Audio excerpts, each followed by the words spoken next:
নমস্কার বন্ধুরা, স্বাগত আমাদের চ্যানেলে।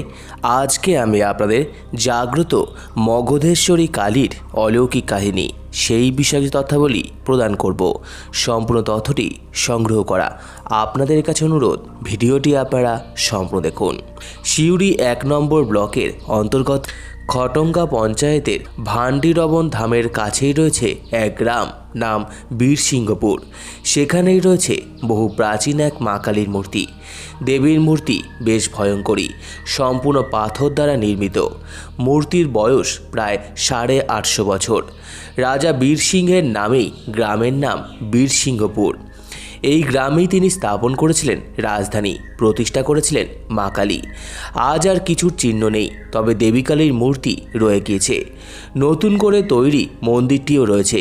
পুরনো মন্দিরের পেছনে তৈরি হয়েছে নতুন বর্তমান মন্দির। বলা হয় বীরসিংহপুরের দেবী কালীরা 7 বোন। মগধেশ্বরী কালী হলেন মেজ বোন। পাঠানদের অত্যাচারে রাজনগর থেকে বীরসিংহপুরে চলে আসেন মা। বহু বছর আগে মন্দিরের আশেপাশে তাঁতিদের বসবাস ছিল। সারা রাত তাঁতিরা তাঁত চালিয়ে কাপড় বুনত। তাঁত বোনার খটখট আওয়াজে মা খুব অসন্তুষ্ট হন। স্বপ্নাদেশে তাঁতিদের এলাকা ছেড়ে চলে যেতে বলেন। তাঁতিরা স্বপ্নাদেশ পেয়ে বীরসিংহপুর ছেড়ে চলে যান। বীরসিংহপুর শতাব্দী প্রাচীন ঐতিহ্যশালী একটি গ্রাম। দ্বাদশ শতকে রাজা বীরসিংহের রাজধানী ছিল বীরসিংহপুরে। মন্দির প্রাঙ্গণে আজও তদানীন্তন রাজধানীর ভগ্নদেশের নিদর্শন দেখা যায়। বীরসিংহপুরেই বিরাজ করছেন মগধেশ্বরী কালী। কালী ছিলেন বীরসিংহের আরাধ্যা। কেউ কেউ বলেন 600 বছরেরও বেশি সময় ধরে পূজিত হয়ে আসছেন মগধেশ্বরী কালীমা। পুজো ঘিরে রয়েছে বহু জনশ্রুতি, লোককথার কাহিনী। জানা যায় মগধ রাজা জরাসন্ধের বংশভূত বীরসিংহ ভাগ্য অন্বেষণে বঙ্গদেশে এসেছিলেন। তিনি বীরসিংহপুরের রাজধানী স্থাপন করেন, যদিও তখনও বীরসিংহপুর নাম হয়নি। রাজা বীরসিংহ বাংলায় আসার সময় তাদের কুলদেবী কালীকে নিয়ে আসেন এবং প্রতিষ্ঠা করেন। তিনি মা কালীর ভক্ত ছিলেন। মন্দিরে নিত্য পুজো পেতেন মা কালী। বিশেষ বিশেষ দিনে ধুমধাম করে মায়ের পুজো হতো। নানা ধরনের অনুষ্ঠান করতেন রাজা বীরসিংহ। 1226 সালে বাংলার সুবেদার গিয়াসউদ্দিন বলবন বীরসিংহপুর আক্রমণ করেন। সেই যুদ্ধে বীরসিংহ পরাজিত এবং নিহত হন। বীর রাজার বংশধরেরা বীরসিংহপুর থেকে রাজনগরে রাজধানী স্থানান্তরিত করেন। কুলদেবী কালীকেও নিয়ে যান তারা।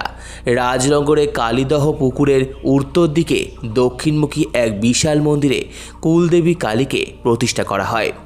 1600 সালে পাঠানদের আক্রমণে বীর রাজাদের পতন ঘটে। জনশ্রুতি রয়েছে কালীদহের জল অপবিত্র হওয়ায় মার রাজনগরে থাকতে চাননি। পুষ্করণী নদীর জলে ভাসতে ভাসতে খটঙ্গা গ্রামের কাছে আটকে যান দেবী।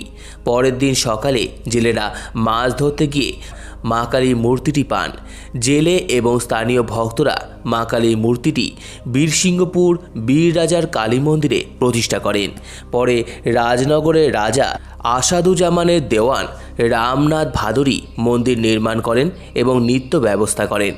মগধ থেকে মাকে আনা হয়েছিল বলেই দেবী মগধেশ্বরী কালী নামে পরিচিত হন। আজও কোষ্ঠী পাথরের মূর্তিতে মা কালী সারা বছর ধরে পুজো পান।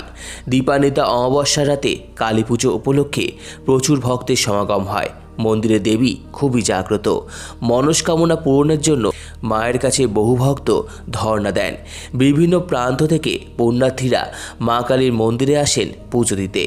তো আমার এই ভিডিওটি ভালো লেগে থাকলে অবশ্যই লাইক করুন, আমাদের চ্যানেলকে সাবস্ক্রাইব করুন, প্রদর্শন শেয়ার করুন, কমেন্ট করুন এবং ধন্যবাদ।